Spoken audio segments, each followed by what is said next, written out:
Good morning! Wala lang, good morning lang. Ingat ka, bye-bye. Golden Retriever type. Wait, babe?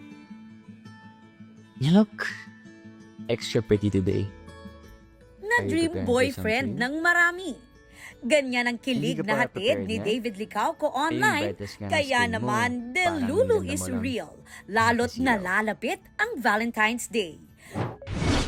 BF material nga actually, raw think of para me, sa mga And naghahanap you know ng what? I dungan. bought you something. Dahil sa mga banat Kailangan mo. na I'm nakakatunaw here now. ng puso. Labas ka na. Nariyang aayain kang mag-date sa UP para sabay na i-achieve ang fitness goals ngayong 2025. Kaya ka rin daw sabayan sa nature trip o beach vacay at simpleng road trip. Adventurous man at astig, ibang klase rin daw magpa-baby kapag nagtatampo. Girls, can you resist this cutie? Pare, ba't ka malungkot? Kasi ako na-reply. Pero ang isa sa pinakakinakiligan, ang caption ni David kasama ang kanyang pamangkin. Sa gitna ng kakulitan ni David online, abala siya sa bagong karakter na kanyang ginagampanan.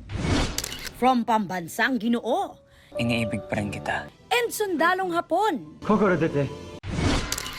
to another challenging role para sa upcoming GMA Pictures movie na Samahan ng Mga Makasalanan na sinushoot sa Ilocos Sur.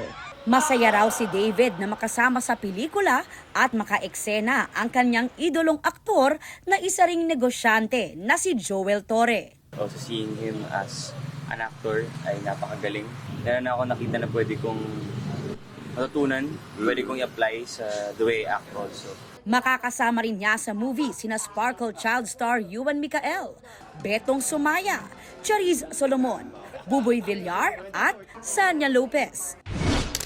Sa Instagram ng GMA Pictures, may nakakaaliw na post ng kanilang shooting sa Vigan ng pagkikita ni Sanya at David. Si Sanya tila natulala at hinangin pa ang buhok nang magkatitigan sila ni David.